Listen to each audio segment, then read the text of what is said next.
Y quiero también hacer un ejercicio final hoy con un video de sustentación de informe pericial en juicio, para que ustedes entiendan cómo es esa dinámica. Recibí todos sus trabajos, no los he revisado en su totalidad, he visto apenas un par de trabajos muy interesantes.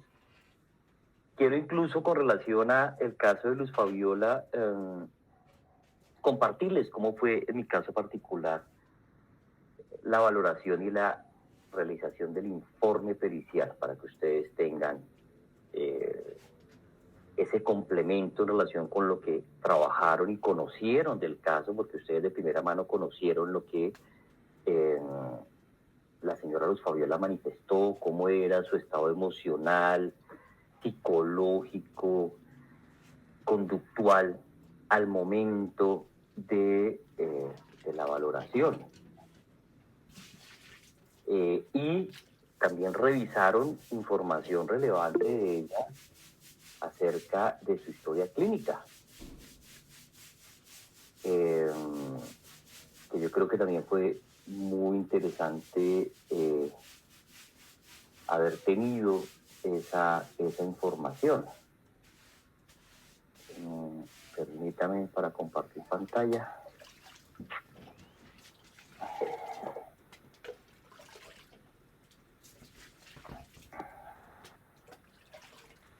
Preguntas, dudas, comentarios sobre lo que hicieron. ¿Alguien quisiera de pronto compartir algo de la experiencia o clarificar alguna duda, pregunta que quedó del ejercicio que ustedes hicieron? Oscar Ricardo, lo escucho. Buenas tardes, doctor, compañeros. Mire, una pregunta para usted realizar el informe de valoración. La entrevista que nosotros vimos fue la única que le realizó a la señora Luz Fabiola, ¿o hubieron más? No, esa fue la única entrevista. Esa fue la única entrevista. Ella tenía unas condiciones muy particulares, muy especiales en su momento. Estaba teniendo incluso unos comportamientos paranoides muy fuertes. Ella no quería salir a la calle. Ella creía que la iban a linchar, que la iban a matar. Entonces fue el único contacto personal que tuvimos. Lo demás fue a través de colaterales y de la revisión de la historia clínica y del caso en particular. Aquí está. Entonces sí, esa fue el único contacto directo que tuve con ella. Rosa Angélica. Doctor, buenas tardes. Ante todo, muchas gracias por todo, doctor. ¿Podría platicar con usted un momento al final de su clase, si pudiera? Sí, claro que sí, no hay problema, por supuesto. Bueno, gracias, doctor, gracias. Bueno.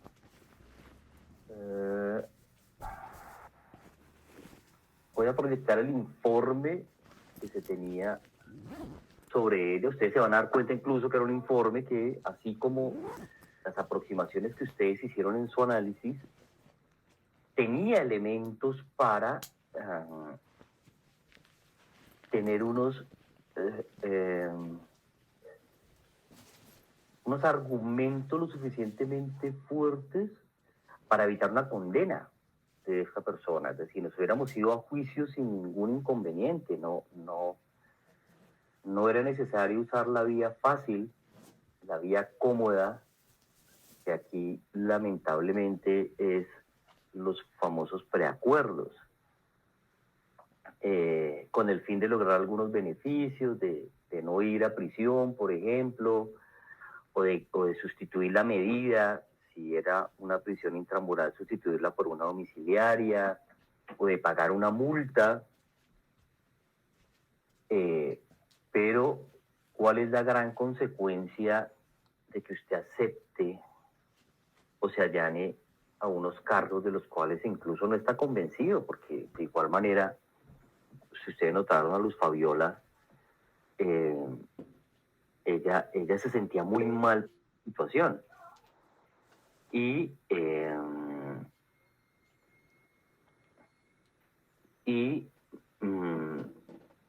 el gran daño es que le genera un antecedente de tipo penal. Que no me está viendo el archivo. Cristian nos dice: buenas tardes, doctor. Aquí en Guatemala se le denomina aceptación de cargos para evitar todo el proceso. Sí, Cristian, igual, es algo muy similar acá. Esa aceptación de cargos o ese allanamiento a cargos hace que, pues, que no se vaya a juicio, que se dirima el proceso y que se resuelva en el menor tiempo posible. Pero ese resolverlo, pues es en contra y a favor del acusado. Para mi concepto, mucho más en contra, porque cuando usted ha cometido la conducta, está consciente, hay suficientes elementos para que usted pueda ser condenado en la etapa de juicio, es decir, para que sea vencido en juicio, como decimos acá. Pues digamos que es una buena medida para ahorrarle eso a la administración de justicia. Acepta la responsabilidad, puede entrar incluso en un proceso de justicia terapéutica, restaurativa.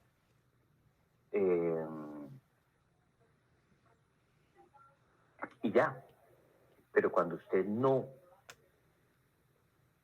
es directamente responsable de esa conducta antijurídica y aún así la acepta, o el abogado se la hace aceptar solamente para tener un beneficio jurídico, pues ahí es donde yo veo que se cruza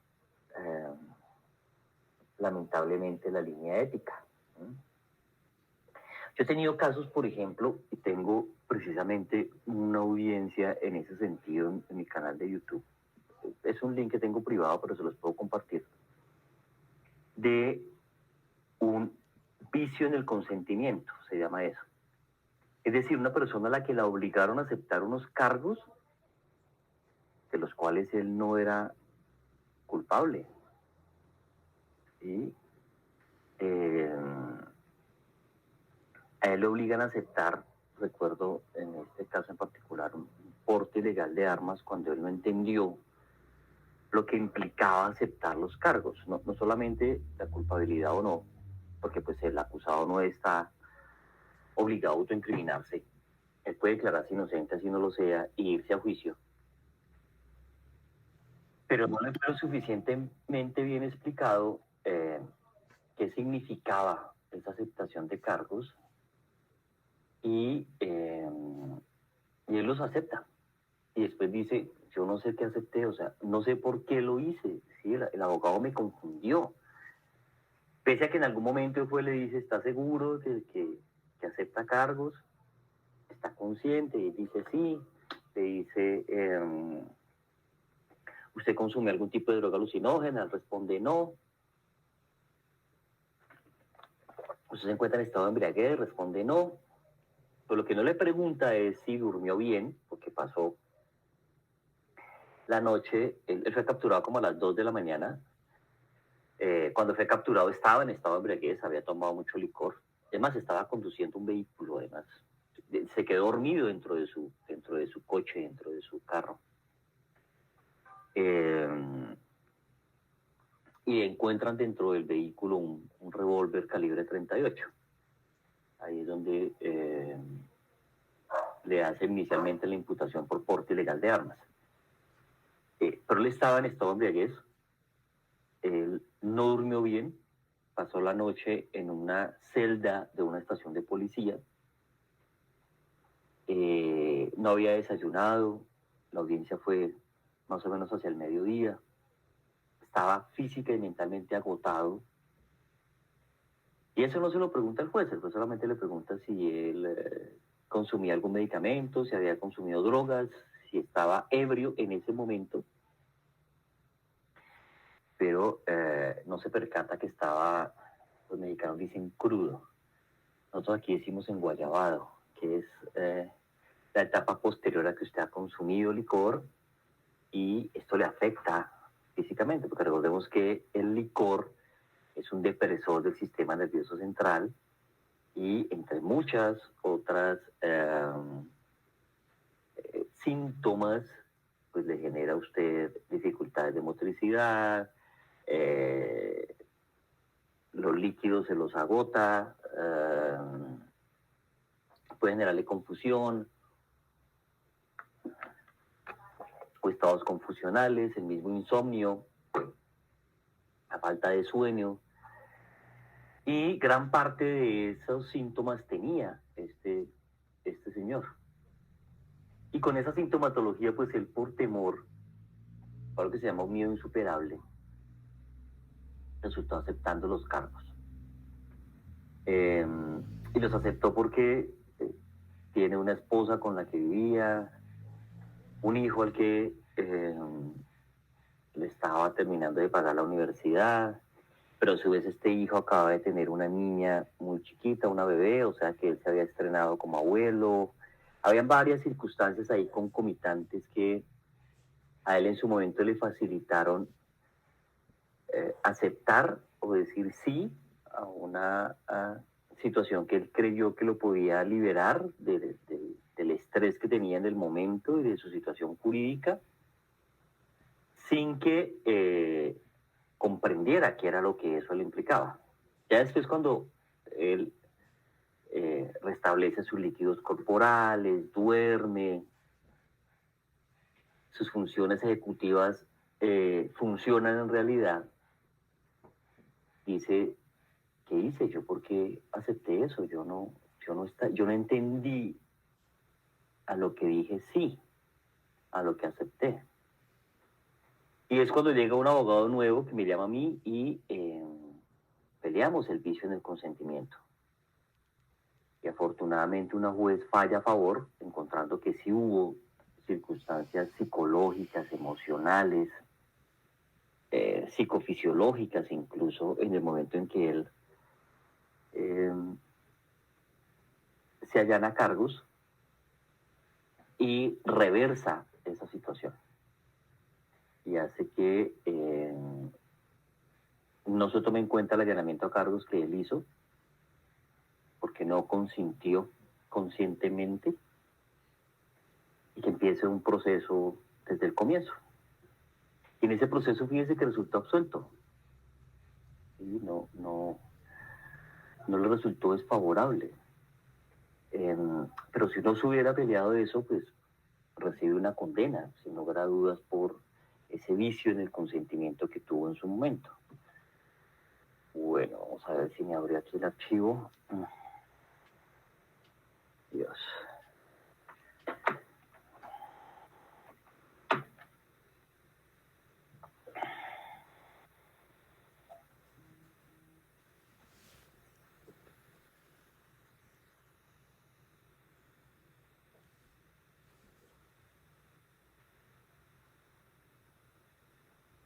¿Alguna otra pregunta, duda, comentario hasta acá?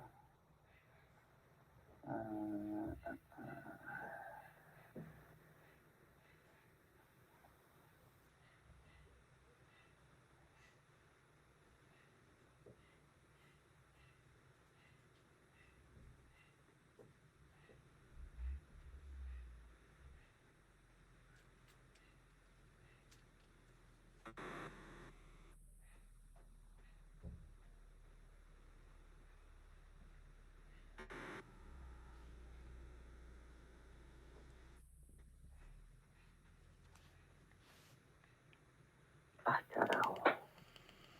Me sacó el sistema. Ay, Dios. Ah.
mierda me falló.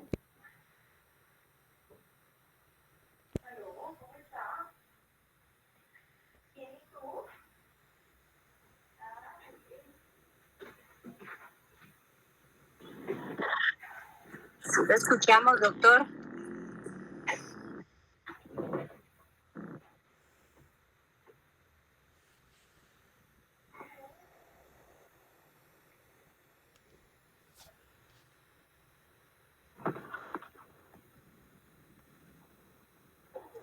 ¿Me escuchan? Sí, doctor, le escuchamos.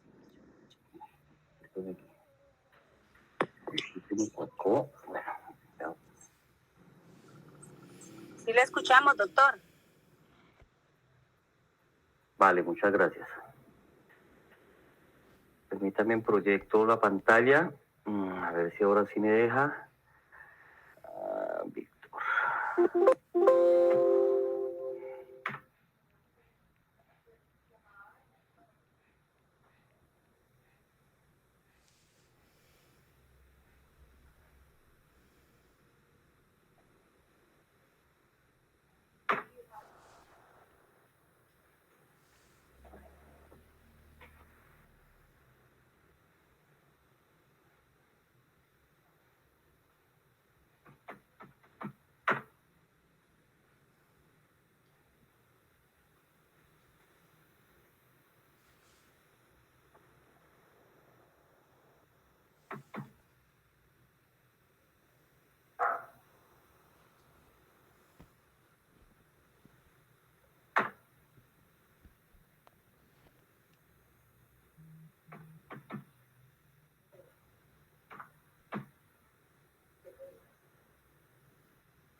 Una identificación del perito. La solicitud, de dónde emana la solicitud, es muy importante que ustedes consignen esa información, porque los peritajes no son una motivación del perito. Al perito se le manda a hacer la valoración, el peritaje, por alguna autoridad o a alguien que forma parte del proceso. Llámese fiscal, llámese en este caso abogado defensor, incluso representación de víctimas. En algún caso puede requerir que a la víctima se le haga una valoración que dé cuenta, por ejemplo, del daño psicológico sufrido por la agresión de la cual fue víctima. Entonces aquí está la solicitud del apoderado, pues se coloca el nombre del abogado en su momento, quien solicitó realizar la valoración que respondiera a unos objetivos. Y los objetivos, si ustedes revisaron el protocolo que les copié de evaluación básica en psicología y psiquiatría forense de medicina legal, que es, digamos que la autoridad forense aquí en Colombia, pues por lo menos 3 de estos 4 objetivos fueron extraídos de ese protocolo. El primero, que va dirigido a valorar en la peritada los rasgos de personalidad, la motivación frente al acto que se le imputa, la conducta desplegada y las funciones mentales antes, durante y después de los hechos que ocurrieron el 26 de septiembre del año 2022, estableciendo si se tenía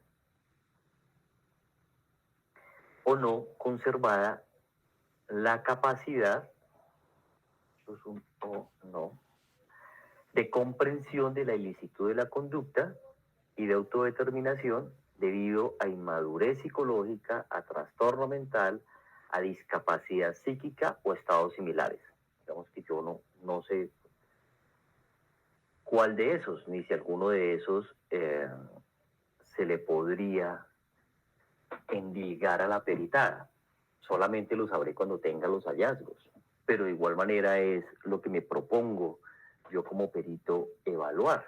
Es lo que también necesita el abogado que se solucione, a lo que se le dé respuesta. Si esta señora tenía conservada su capacidad para comprender y autodeterminarse, y si habían elementos, bien sea de inmadurez psicológica, de trastorno mental, de discapacidad psíquica, entendamos ahí discapacidad cognitiva, o de algún estado similar. De inmadurez psicológica, pues sabemos que no, porque ya no es una niña, que son los inmaduros psicológicamente, no tiene un diagnóstico de discapacidad cognitiva. En trastorno mental no sabemos, es posible que haya trastorno mental, que haya alguna discapacidad psíquica o algún estado similar que pudo incluso haber ocurrido en ese momento. Por eso a veces en ocasiones podemos hablar de un trastorno mental transitorio, producto de alguna situación en específica, producto de algún consumo de sustancias, producto de algún consumo de alguna medicación o falta de esa medicación o de alguna situación emocionalmente disruptiva. Habría que indagarse en el caso particular de Luz Fabiola. El segundo objetivo dirigió a obtener información acerca del estado mental y las circunstancias antes, durante y después de los sucesos ocurridos. ¿Por qué creen que es importante indagar sobre esos tres momentos, el antes, el durante y el después? ¿Qué me dicen? Todo esto es debido a la recaudación de toda la información, doctor, porque pudo haber tenido un estado mental antes del suceso, durante del suceso, porque pudo haber desencadenado, ¿verdad?, en diferentes episodios, ¿verdad? Por ejemplo, pude observar ahí que ella consumía un psicofármaco, Sí. y eso pudo haberle ocasionado a ella esto de lo transitorio, ¿verdad? Y luego que antes de también tenía rasgos paranoicos. Y eso pienso que eso fue algo que ocasionó, ¿verdad, doctor? Porque incluso ella creía que la iban a matar. Entonces, por eso es importante, pienso, evaluar, ¿verdad? Considerar esos datos antes de, durante y después, ¿verdad? Porque de plano van a ser diferentes los episodios. Pienso, doctor. Muy bien, Rosangélica. Pero más que la inmediatez, es decir, más que los momentos antes, el momento durante y los momentos después, es en ese momento antes tener una línea de tiempo de cómo ha sido el comportamiento de ella y qué antecedentes de tipo médico, psicológico, psiquiátrico, neuropsicológico incluso, ha tenido ella. Pero no solamente ella, fíjense que aquí había una información importante. Aquí tenemos una información de antecedentes psiquiátricos por parte de familiares de ella. Uno en línea directa, que era su padre o que fue su papá, y al parecer otros de línea de familia que tenía que ver con una hermana o con una prima que tenía antecedentes de esquizofrenia. Eso también es susceptible de analizar. En el momento específico, ¿qué ocurrió? ¿Sí? El durante. ¿Qué pasó minutos antes, una hora antes de que ella se comportara como se comportó? Y posteriormente, fíjese que posteriormente ahí hay una afectación también. Es una afectación evidente, es una afectación incluso de la que están dando cuenta centros psiquiátricos. Entonces es importante tener ese continuo de la información. Analizar la actitud, el afecto y el lenguaje de la peritada en relación con los hechos investigados. Aquí incluso también estamos nosotros evaluando posible simulación o disimulación, es decir, si lo que ella está mostrando en realidad corresponde a lo que está diciendo, si ese estado de afectación es lo suficientemente consistente con la historia y con la verbalización, o si hay alguna exageración en el síntoma, con el objeto precisamente de eludir una sanción, de involucrar un tercero, o de querer manipular el proceso de valoración. Y finalmente explorar ese funcionamiento global de la peritada y la posible alteración psicológica en la ocurrencia de los hechos. Tiene mucha relación con los tres incluso objetivos anteriores, porque me está permitiendo a mí tener el rompecabezas de la situación, de la historia de esta peritada y de cómo era antes, en el durante y en el después. La metodología, yo se las sugerí, por eso les di los insumos, basada en la implementación del protocolo de evaluación básica en psiquiatría y psicología forenses, en la guía para la realización de pericias psicológicas y psiquiátricas forenses sobre capacidad de comprensión y autodeterminación, que también es de medicina legal, complementado con, yo utilicé 2 test psicológicos, que pese a que no son pruebas objetivas, sí son importantes para recabar información, es decir, pese a que no son cuestionarios estructurados. De hecho, con ella era muy complicado utilizar un cuestionario por el nivel educativo que tenía. Entonces, aplicarle un MMPI era muy desgastante, ¿sí? Porque apenas tenía segundo año de educación media, es decir, de preparatoria, por la condición en la que estaba psicológicamente. Creo que ustedes se pudieron dar cuenta de la condición disruptiva en la que estaba en el momento de esa entrevista. Pues ella no iba a estar ahí sentada 3 horas respondiendo un cuestionario tipo MMPI que tiene en la versión 2 587 preguntas y en la versión reestructurada o RF, que es la más moderna, más o menos 370 preguntas. Era bastante desgastante para ella. Entonces yo prefería tomar la información directamente de ella, hacer unas colaterales, tener una información a través de lo que proyectara en 2 pruebas psicotécnicas, que como les digo no son cuestionarios, pero no significa que no den información. Me están dando información sobre su estado psicológico, sobre su estado mental, sobre la presencia de alguna situación de tipo bizarro que yo pueda precisamente comprender. Y Rosangeli, ¿quiere decir algo?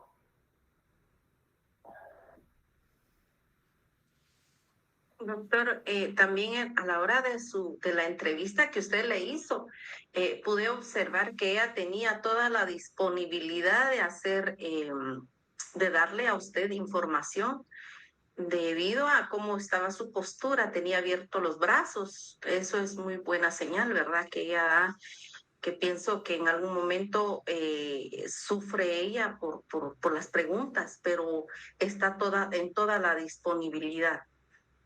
Y lo que me llamó la atención, doctor, fueron las hojas que ella le llenó, ¿verdad? Entonces pude ver ahí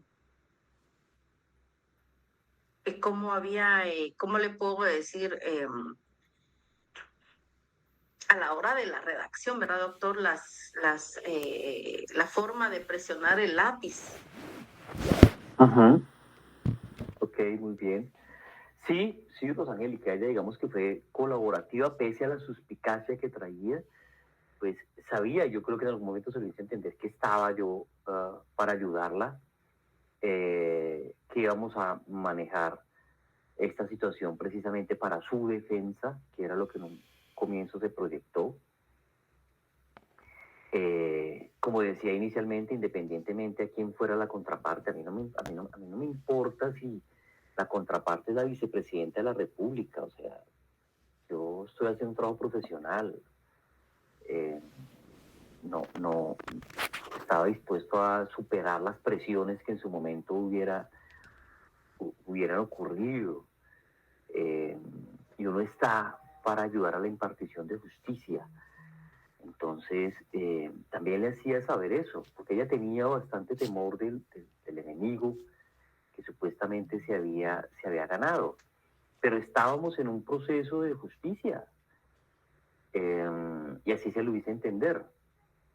Entonces sí fue de alguna manera cooperativa, pese a la suspicacia que mostraba.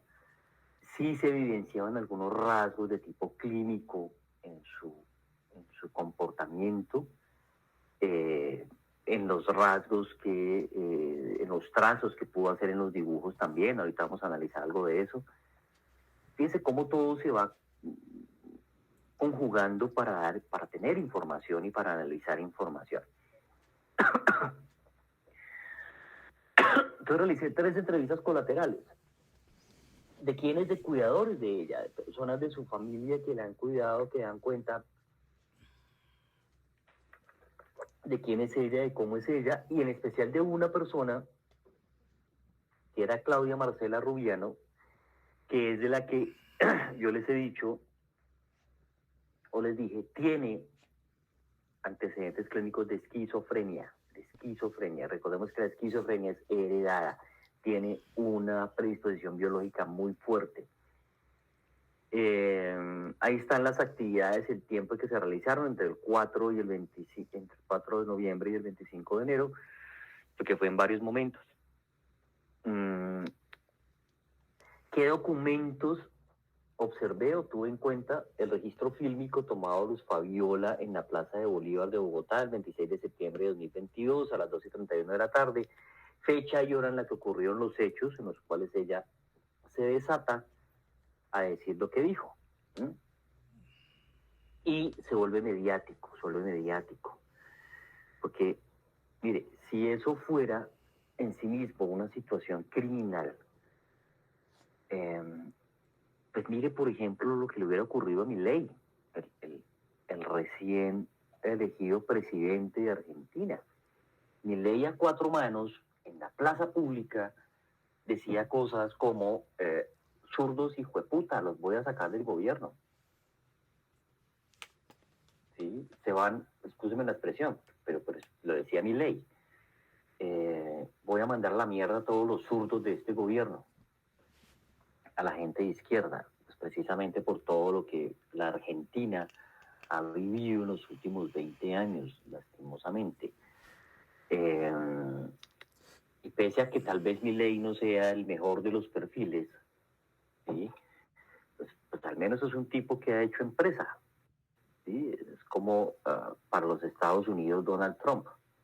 Puede que Donald Trump a veces parezca que está rayado, que mentalmente no está muy bien, pero pues ningún pendejo, excúsenme la expresión, crea un emporio como el que hizo Donald Trump. Es multimillonario, usted no se vuelve multimillonario siendo bruto, por lo menos no en nuestra época.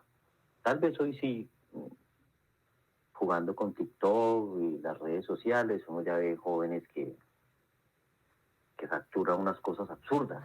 ¿Sí? Aquí tenemos una joven colombiana que en OnlyFans se hace mensualmente, obtiene ganancias de más o menos $120,000 mensuales. O sea, por Dios, una jovencita de 22 años ganando esa cantidad de dinero mensual, pues, cuando no tiene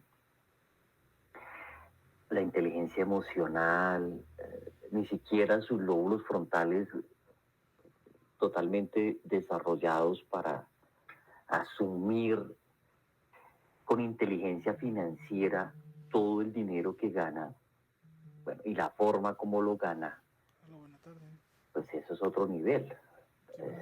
Y uno no las ve haciendo empresas. Esas jovencitas lo que hacen es gastarse en el dinero, en cosas materiales,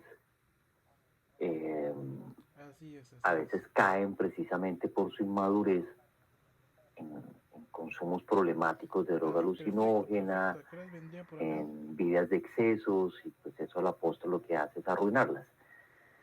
Pero un sujeto como Donald Trump, como Milley, a la edad que tiene, pues ya no se arruinan. Eso sería como si yo a la edad que tengo me fuera a la ruina, pues, por comportamientos erráticos. Yo ya no tengo edad para tener comportamientos erráticos. Ya los tuve en mi vida y aprendí, fueron lecciones aprendidas. Pero a esta edad ya uno no hace esas cosas.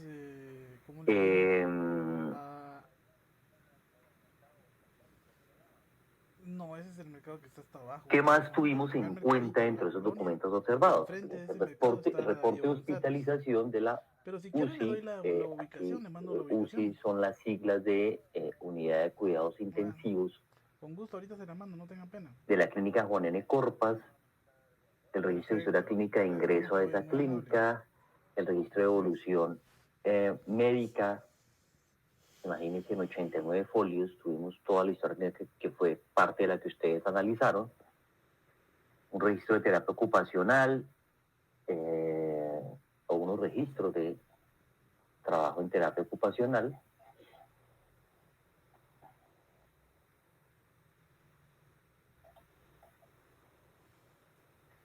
Registros de cuidados de enfermería, de psicología, de especialidades médicas, en fin, toda una historia clínica de ella y de su familiar.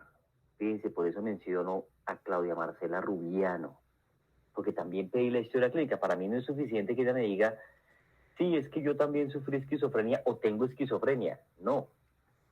Pese a que yo voy al estrado y estoy bajo la gravedad del juramento, pues a mí la contraparte me va a preguntar, ¿usted revisó la historia clínica de la familiar de la señora? ¿Usted verificó que efectivamente eso que ella le mencionó de antecedente psiquiátrico, pues lo tiene? Por eso estoy obligado a que ella me aporte su historia clínica, y fue parte de los documentos que observé. Hay una entrevista con, y examen mental con Luz Fabiola. Ella me cuenta aspectos de su historia familiar, ¿sí? De ese antes, ese durante y ese después. En lo fundamental, fíjense que por eso yo no me extiendo sino en lo esencial en relación con su historia. Y un examen mental que uno lo hace, bien sea guiado por una metodología de un mini mental o simple y llanamente la observación y el preguntar en la misma entrevista, que me permite precisamente tener unos hallazgos en relación con ese examen mental de alguien hipervigilante, en estado de alerta, con una orientación difusa, una atención difusa, un afecto labil, es decir, débil, que llora con facilidad, un pensamiento bradipsíquico, es decir, piensa con cierta dificultad. Brady significa lento, rumiante en relación con lo que le ha ocurrido, un cuadro delirante de tipo persecutorio, una memoria hipomnésica, y ahí precisamente describo lo que significa la hipomnesia. Es un trastorno transitorio de la memoria que se caracteriza por una disminución en la capacidad de retener o evocar. Ella no recordaba algunos detalles de ese día en particular, de esa situación en particular, ni de otras que le han sido evidentemente traumáticas. Hay una primera entrevista colateral de una de sus sobrinas, la que no tiene antecedente psiquiátrico. Ella refiere que su tía parece una niña, y los cambios de humor de su tía, los inconvenientes que ha tenido por varias personas precisamente por el poco control inhibitorio que tiene, ¿no? Aquí, por ejemplo, yo sí reconozco que tuve un vacío en no haberle evaluado a Luz Fabiola funciones ejecutivas y dentro de esa control inhibitorio. También pues porque para esa época no tenía tanto conocimiento y habilidad de evaluación neuropsicológica como la que tengo hoy día. Y es otra de las lecciones aprendidas. Yo hubiera sabido lo que sé hoy día en relación con neuropsicológico, pues sin lugar a dudas lo hubiera hecho en relación con ella. Porque así como me lo está diciendo, como me lo está refiriendo su sobrina, seguro hubiera encontrado dificultad en el control inhibitorio, es decir, esa impulsividad por hablar, por decir, por ofender, pero que no era porque sí, es decir, no obedecía a una situación racista, obedecía a una situación clínica. O sea, así como ella decía palabras oeces contra el vecino que estaba haciendo ruido en la casa, pues de esa misma manera lo hizo contra la vicepresidenta por pertenecer a la izquierda, por ser afecta a Petro en su momento, bueno, por esas... el cerebro humano piensa dicotómicamente, bueno, malo, sano, insano, cielo, infierno, día, noche, correcto, incorrecto, derecha, izquierda, diestro, zurdo, ultraderecha, izquierda radical, es dicotómico. Lo habría podido explicar desde esa perspectiva en relación con lo que mostró Luz Fabiola.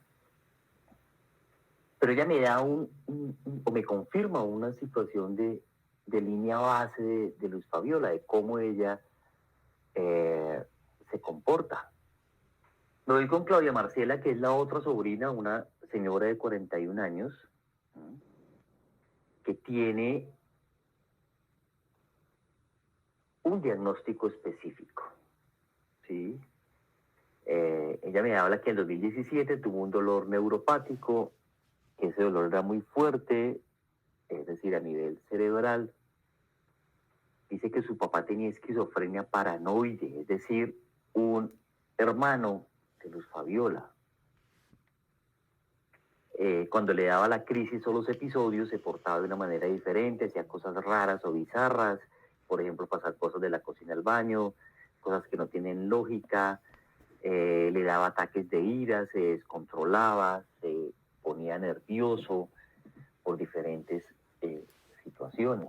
Que fue internado inclusive en una clínica que aquí es especializada en tratamiento psiquiátrico, que se conoce como la Clínica Montserrat. Hago una colateral con otro sobrino de ella, que también ha sido cuidador de ella.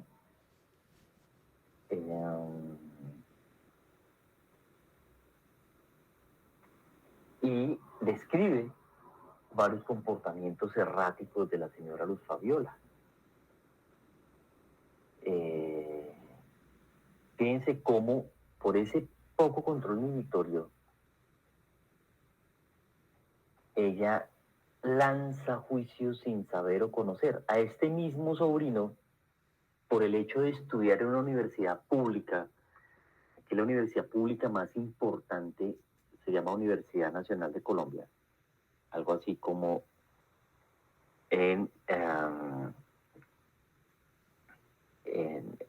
México está esta gran universidad que también es una ciudad universitaria que tiene un equipo de fútbol llamado Pumas, me acuerdo perfectamente.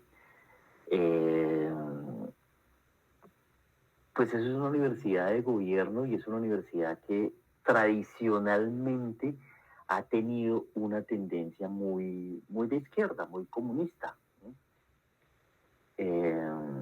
Porque cuando hay protestas sociales, pues es ahí donde los jóvenes salen a hacer sus protestas, donde A veces inclusive han creado armas de fabricación casera, bombas tipo Molotov, por ejemplo,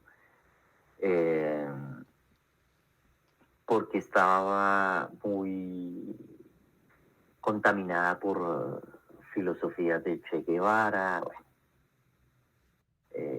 porque además un decano de una facultad que fue un sacerdote, el padre Camilo, perteneció a la guerrilla, ha tenido esas situaciones de históricas.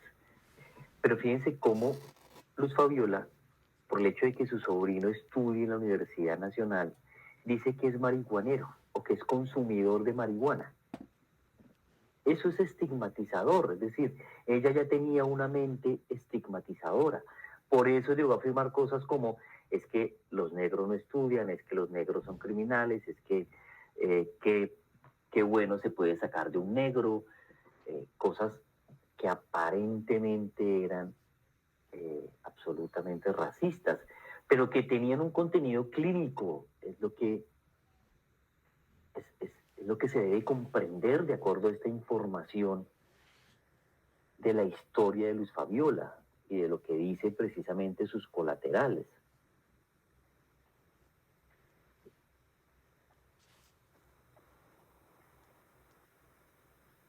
Y unas pruebas proyectivas, y fíjense los pocos recursos cognitivos que tiene ella, ¿no?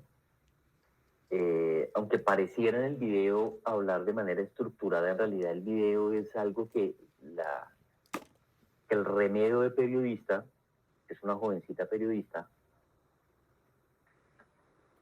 información y con su propio celular, la induce a que Luz Fabiola dé unas respuestas que ella quiere que le dé.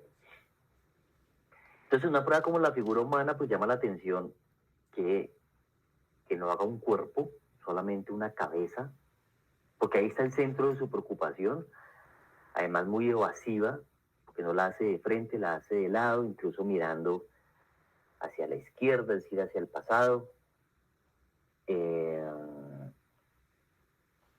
Hace una historia un poco inmadura.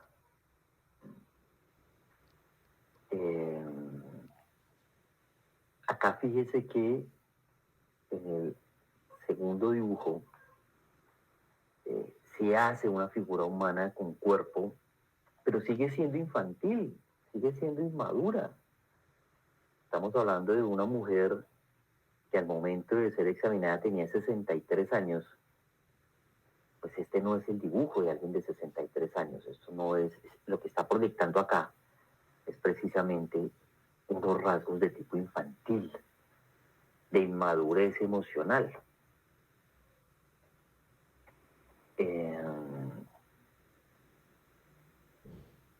Y lo mismo, una historia muy, muy breve, muy infantil.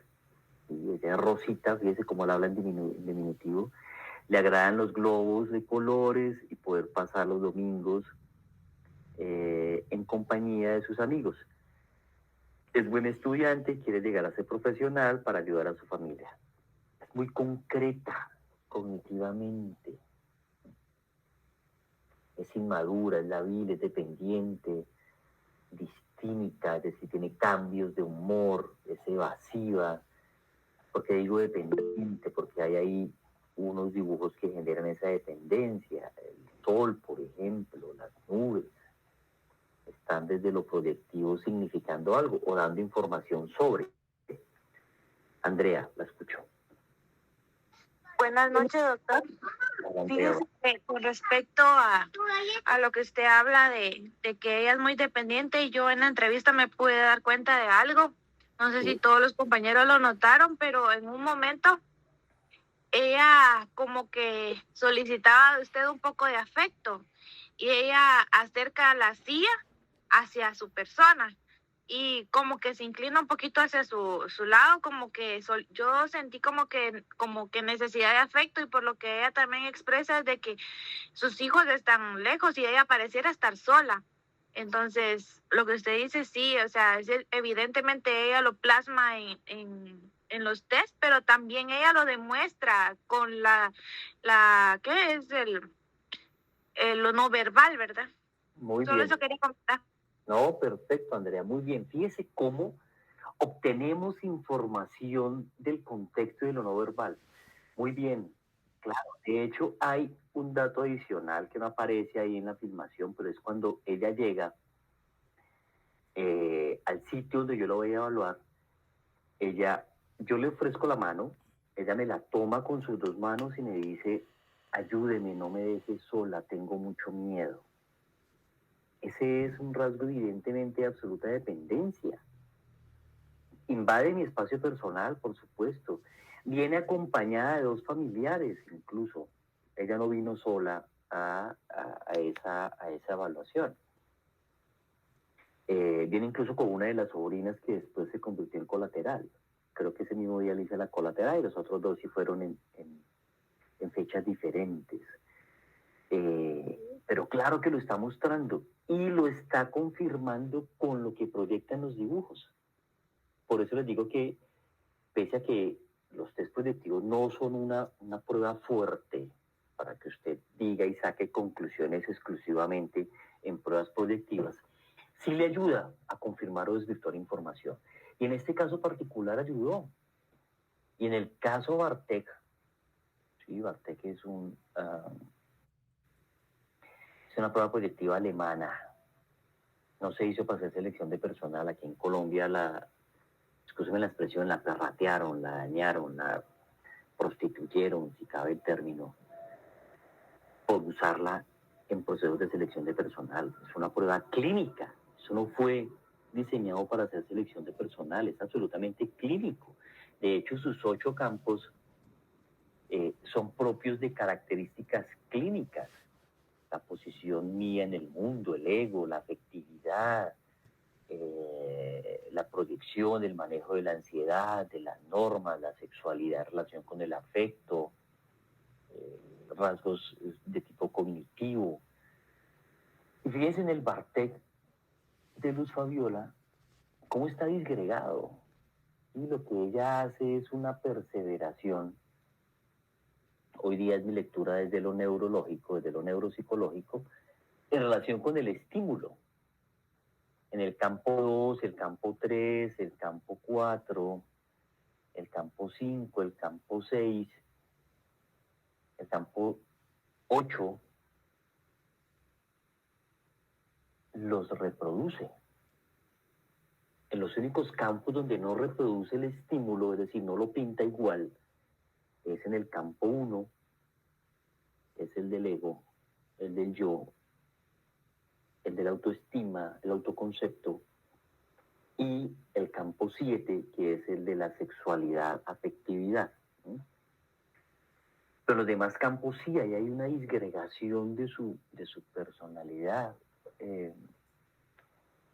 bastante interesante. Y lo sigue proyectando en los títulos que le da a los dibujos, que son muy concretos. Ahí no hay nada abstracto. Arco iris, cuadrado, le pone además los hacen desorden, ¿no? Hace parte de esa disgregación. Fíjese que este es el número 2, el campo número 6 es el 2, aquí le pone el 2. El campo número 1 es precisamente el de las normas, que es el campo 8, aquí al final, al que llama arco iris. Aquí me está diciendo precisamente que si fuera una persona acostumbrada a transgredir la norma, pues no es lo primero que hace, es lo último que hace o dibuja, y es también el dibujo conflictivo. Y aquí no está ese como dibujo conflictivo. De hecho, el que le pareció más difícil fue el dibujo número 7, y el que menos le gustó el dibujo número 3. El dibujo número 3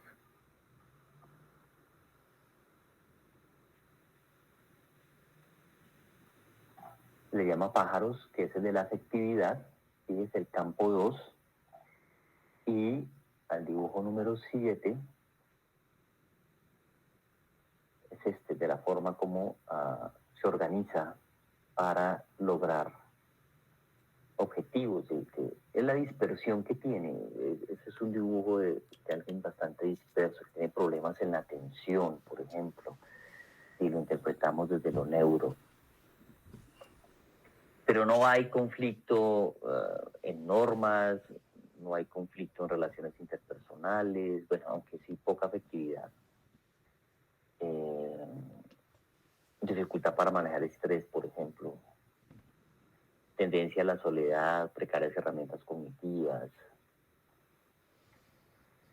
Es que hay un análisis y discusión forense, y en ese análisis y discusión forense pues yo tomo lo que he encontrado como hallazgo y lo empiezo a contrastar con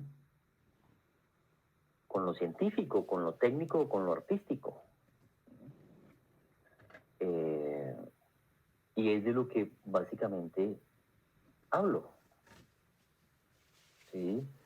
Hablo, por ejemplo, acerca de un estudio donde a menor nivel educativo, mayor riesgo para deterioro de asociación y de salud mental. Situación que correlaciona con la sintomatología actual. Fíjese que aquí hablo de funciones ejecutivas, pese a que lamentablemente no la evalúe de manera directa, por ejemplo, a través de un STRUP. Me hubiera gustado haberse aplicado en ese momento o un test de funciones ejecutivas, pues con la observación sí podía hacer ese análisis. El diagnóstico que ella traía de encefalopatía multifactorial, precisamente resaltar el término multifactorial, que tiene correlación con varios síntomas. Trastorno depresivo recurrente, trastorno depresivo grave presente, síntomas psicóticos, ha ido inclusive el código de acuerdo al CIE-10, F333, hago una nota a pie de página, F333, según la clasificación estadística internacional de enfermedades, el CIE-10.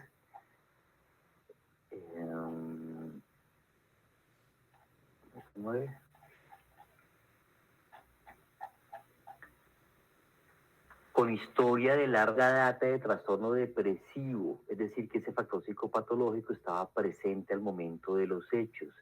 Hay una correlación entre depresión, tener un trastorno depresivo, y la tendencia a maltratar. La gente depresiva tiende precisamente a tener dificultad social, y al tener dificultad social maltrata.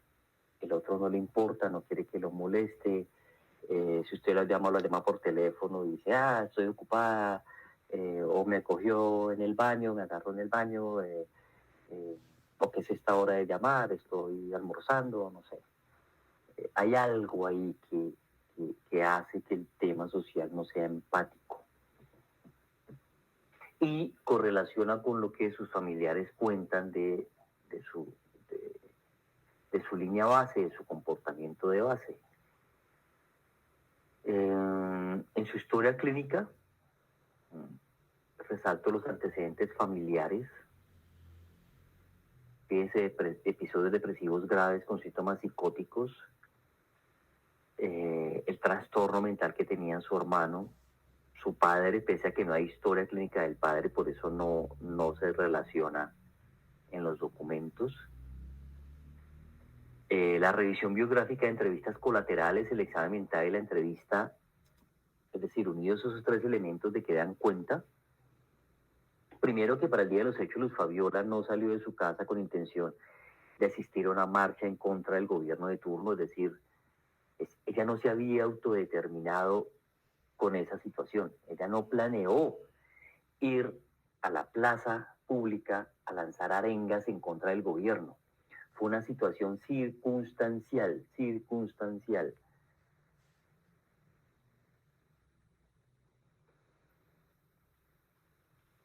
Su propósito de comprensión y autodeterminación estaba dirigido a ir al centro de la ciudad a comprar insumos para las manualidades que regularmente elabora. Segundo, en el impulso de curiosidad, ella resulta yendo a la Plaza de Bolívar, uniéndose a la manifestación, y por una desregulación disruptiva de su estado de ánimo, la euforia del momento, que era un comportamiento común fíjense, en el trato con familiares y extraños, profirió insultos contra la señora vicepresidenta Francia Márquez. Diatriba que fue licitada, escalada y redirigida por las preguntas sugestivas y los comentarios que le hiciera la joven que la estaba grabando con su dispositivo móvil en preguntas como: ¿para ti los negros no estudian? Pues Fabiola en su narrativa nunca se refirió a la ausencia de estudio en las personas afrodescendientes, es decir, negras. Esta pregunta y esta situación de que los negros no estudian, como se lo preguntó, se lo implantó en el cerebro la periodista, entre comillas, porque fue una jovencita malintencionada, porque repito, a la señora Luz Fabiola.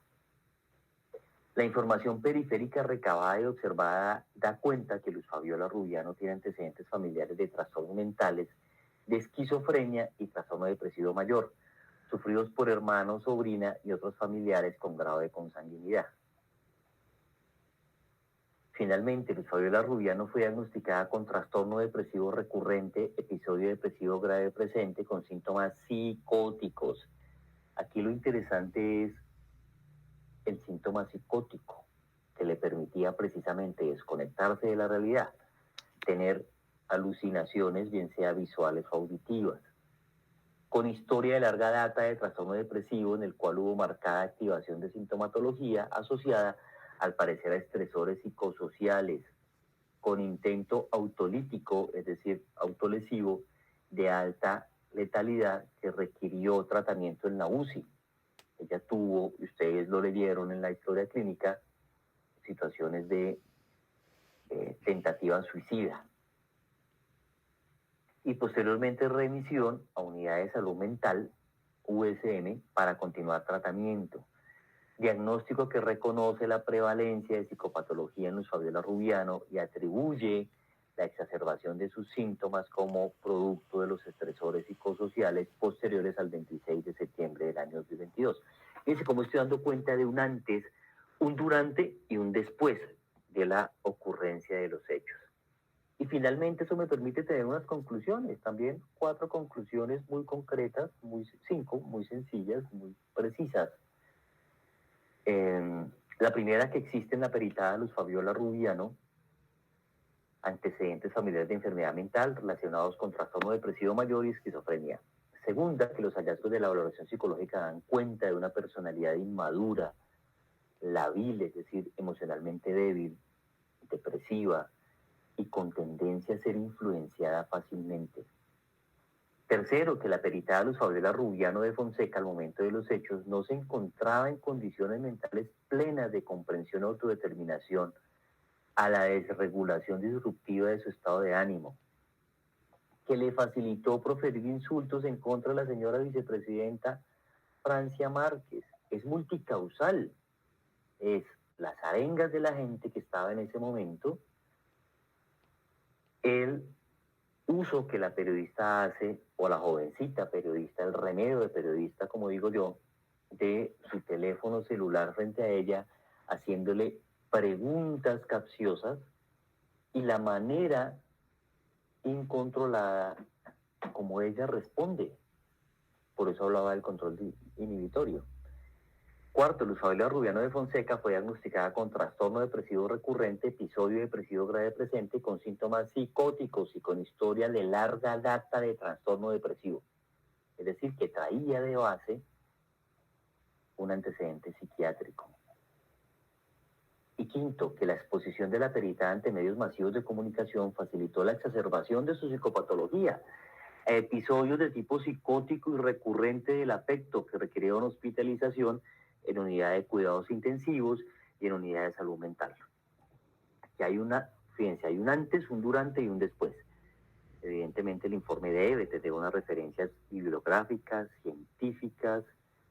Aquí hablo la primera del doctor Ardila de Neuropsicología del Envejecimiento, de Ardila y la doctora Ostrowski, una mexicana de familia rusa, la guía para el diagnóstico psicológico, está la dirección donde se puede recuperar, del Ministerio de Salud y Protección de Colombia, un tratado de psiquiatría, bases genéticas de la esquizofrenia, en fin, todo lo que me permitió a mí sustentar ese análisis y discusión forense. Y finalmente, y muy importante, pues es la firma del perito y sus datos básicos como su ID, su tarjeta profesional, la dirección de ubicación, un teléfono también de ubicación, etcétera, y anexos. En este caso particular, el consentimiento informado que Luz Fabiola firmó para que se le hiciera su valoración psicológica y el consecuente informe, que era el que se debía sustentar en audiencia de juicio oral, que lamentablemente no se supo aprovechar. Fíjense todos los elementos que teníamos a favor para que esta señora fuera absuelta, para que esta señora fuera incluso inimputable. Es decir, si no se le daba una inimputabilidad, por lo menos si se habrían encontrado eximientes de responsabilidad en la situación que ocurrió, para que el juez lo hubiera entendido. Pero pues lamentablemente le pareció más fácil al abogado hacer un preacuerdo sin mucho esfuerzo mental y comprometer a la señora con un antecedente penal que, pese a que no le dio un castigo intramural, pues sí la va a acompañar el resto de su vida como eso, como un antecedente penal. Preguntas, dudas, comentarios acerca del procedimiento, acerca del informe. Cristian, lo escucho. Buenas noches, doctor. Hola, Dice que yo más que todo tengo un comentario que me pareció bastante interesante, ya que pues ella le dio estos comentarios peyorativos a la vicepresidenta, ¿cierto?, de Colombia. Entonces, me pareció interesante revisando un poco de información donde esta persona, siendo una activista de los derechos humanos, no quiso conciliar con la señora Luz, ¿verdad? Entonces es algo que, bueno, a mí me da una impresión de que contradice a la actividad a la que ella tanto defiende, ¿verdad? Tomando en cuenta la etapa evolutiva en la que se encontraba la señora Luz también. Mire, maravilloso, maravilloso, y no lo quería decir yo precisamente para que no parezca un tema político, ¿sí? Pero lo voy a leer psicológicamente desde las funciones ejecutivas, que son las que me permiten a mí, como humano, ser coherente. Y usted lo ha dicho muy bien.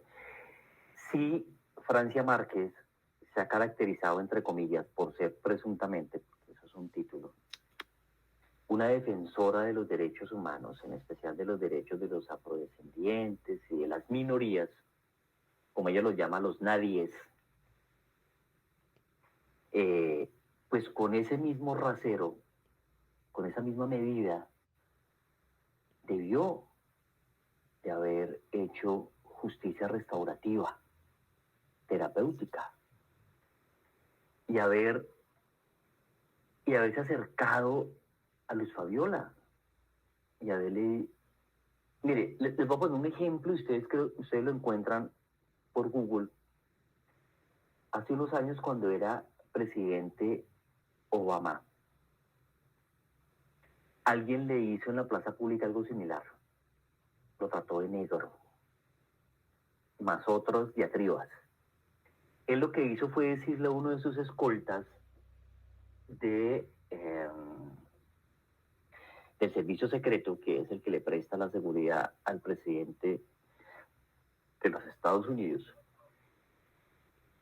a que llamara a esa persona. Él va, la trae frente a Obama y Obama le dice: quiero invitarlo a cenar y que hablemos. Obama lo invita a cenar y en esa cena Obama le dice de dónde viene él, cuáles son sus orígenes, quién es su familia, qué tuvo que vivir para llegar a donde llegó, porque Obama fue un tipo que se hizo a pulso. Y lo que hizo eso fue hacer que él comprendiera la situación. Es un cambio de mentalidad a través del conversar humano, es una forma de justicia restaurativa, es una forma de justicia terapéutica. Miren, es que es maravilloso, qué bueno que usted lo trae a colación. Y hace parte de algo que ahorita estoy leyendo. Precisamente mañana viajo a República Dominicana a un diplomado en neurociencia de la conducta. Y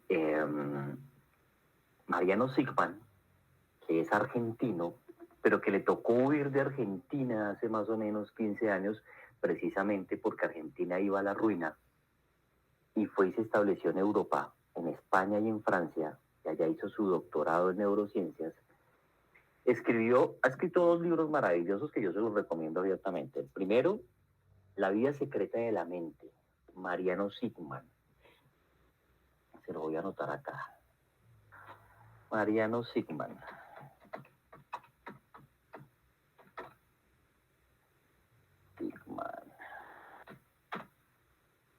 El primer libro se llamó La vida secreta de la mente. Pero el segundo, que es este, que me parece supremamente importante, se llama El poder de la palabra. Poder de las palabras, perdón. Y dice cómo cambiar tu cerebro y tu vida conversando. El poder de las palabras se llama el libro.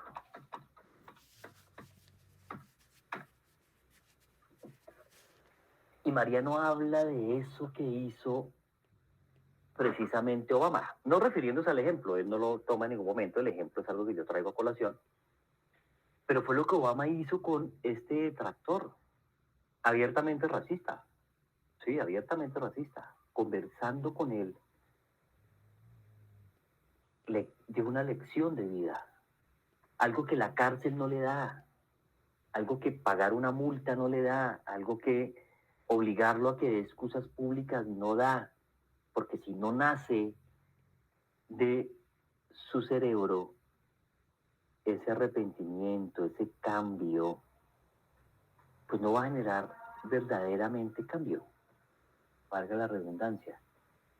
Entonces tiene toda la razón, Francia Márquez no le dio la oportunidad a esta señora de ir y conversar con ella, conocerla. ¿Sí? Es una señora mayor, empecemos por el respeto a los mayores. Por eso Japón es un país hiperdesarrollado, porque respeta a sus abuelos, porque les reconoce que son la memoria histórica de su cultura. Nosotros lamentablemente en nuestra cultura los viejos los desechamos, cuando ellos sí que tienen historias para conversar. Mire, ustedes no se imaginan lo que para mí era sentarme a conversar con mi suegro, hoy día fallecido, pero en su momento un hombre de 80 y tantos años, que huyó de la Segunda Guerra Mundial en la Alemania nazi, porque él no era nazi ni su familia era nazi, eran también víctimas de la guerra, de la ocupación después que hizo la antigua Unión Soviética en Alemania, de cómo también a muchos de sus familiares, incluso él me contaba, los puso en campos de concentración, así como ellos hicieron con los judíos.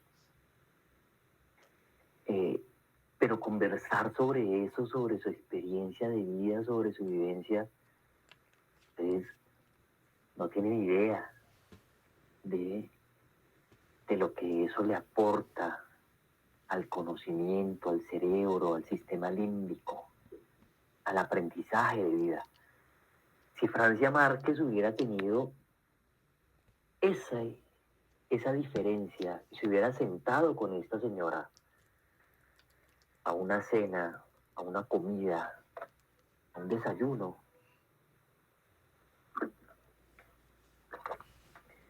hubiera enriquecido su vida y hubiera enriquecido la vida mental de ella. Pero no lo hizo. Y lo acaba usted de decir muy bien, su comportamiento es incoherente, porque una vez fue posicionada en su cargo de vicepresidenta, se fue a vivir a una de las zonas más exclusivas del Valle del Cauca, se llama Dapa, utiliza como transporte un helicóptero. Eso ha sido aquí un escándalo. Un helicóptero de la Fuerza Aérea Colombiana que puede servir para rescates, para fines médicos, para fines sociales, pero ella lo tiene en exclusividad. Cada vuelo que ella hace cuesta miles de dólares en combustible, en personal, en repuestos, en todo lo que eso implica. Hace viajes al África, hace convenios para aprender lenguas africanas. ¿Eso en qué le va a contribuir al desarrollo de Colombia? En nada. Creó un ministerio llamado el Ministerio de la Igualdad con un presupuesto de más o menos 4 millones de dólares para empezar, que hoy día no funciona, solamente nombró unos cargos a dedo. Varios de esa gente que está en esos cargos tiene problemas con consumo de droga alucinógena, con abuso de drogas alucinógenas. Otro de ellos fue actor de películas porno. O sea, ¿qué mensaje le estamos dando a la sociedad? Que en un ministerio que llama Ministerio de la Igualdad. Entonces, fíjense cómo en una situación como esta también se revelan las personalidades. Y aquí supimos quién era Francia Márquez y lo que hoy día ha mostrado, ¿no? Y lo que no conocían era quién era esta pobre señora. Fue prejuzgada ligeramente, tratada como una nazi, como alguien abiertamente racista, xenofóbico, bueno, una cantidad de adjetivos peyorativos sin conocer la realidad, la historia de esta mujer. Nadie sabe con la sed que otro vive, decía mi suegra. Nadie sabe las goteras del vecino, dice mi mamá. Y eso es sabiduría popular. Usted no puede prejuzgar sin armar el rompecabezas. Y nuestro cerebro es muy ligero a prejuzgar. De eso habla Sigman en su libro, de eso. Por eso se lo recomiendo para su lectura. Es delicioso, es una maravilla. Yo me lo estoy disfrutando sin duda, porque enseña mucho sobre el día a día, de cómo pensamos lo que pensamos, de cómo conversamos, de cómo tenemos esos paradigmas que ni siquiera nos atrevemos a cuestionar, sino que los damos por hechos, ¿no? Que no son en realidad científicos, ni siquiera técnicos, ni artísticos, sino que los damos por hecho. Muy bien, qué bueno que hubiera notado eso, ¿no? Lamentablemente aquí en la teoría se habla de justicia restaurativa, de justicia terapéutica, pero en la práctica no se aplica. Esa hubiera sido una de mis banderas en el estrado judicial. Yo hubiera hablado de justicia restaurativa, hubiera dicho algo como lo que usted mencionó ahorita. Que una de las mejores formas de dirimir esta situación y de generar beneficio mutuo hubiera sido que la señora Francia Márquez se sentara a conocer lo que yo conocí de la vida de Luz Fabiola, y lo que le hubiera expuesto al juez de conocimiento. Pero bueno, lamentablemente no se hizo. Yo creo que nos van a pasar años para que aprendamos de lo que es la justicia restaurativa y mucho menos terapéutica. Preguntas, dudas, comentarios.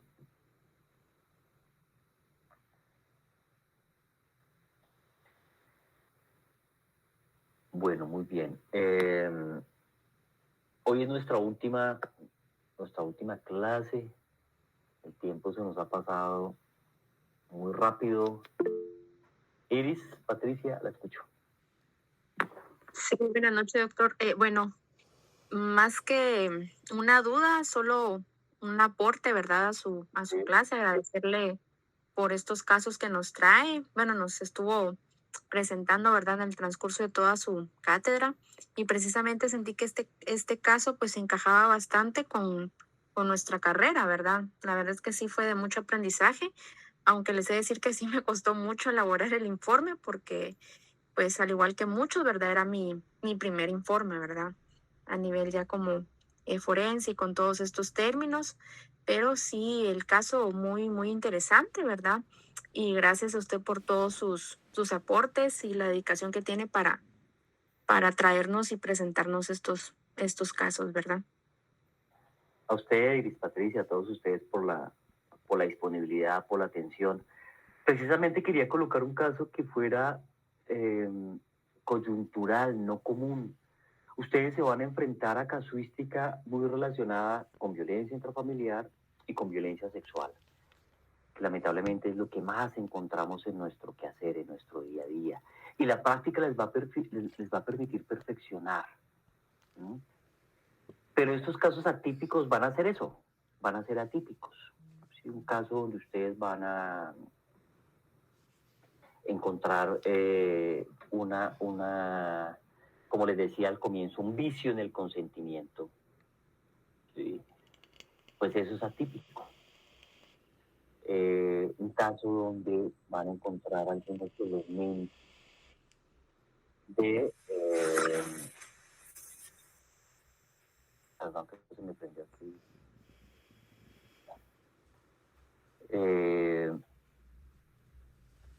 De situaciones posibles para una inimputabilidad, pues también va a ser atípico, eso no es lo común. La gran mayoría de los acusados resultan siendo imputables.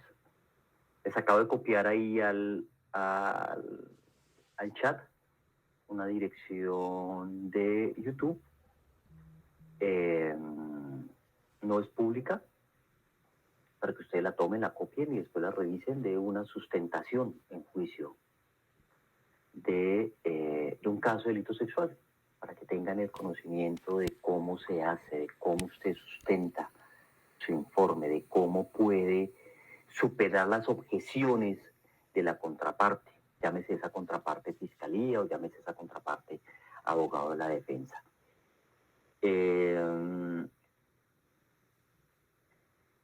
Y es la práctica, es lo que usted asuma, yo creo que si recordamos nuestras primeras clases, decíamos que perito es solamente aquel que sube al estrado judicial.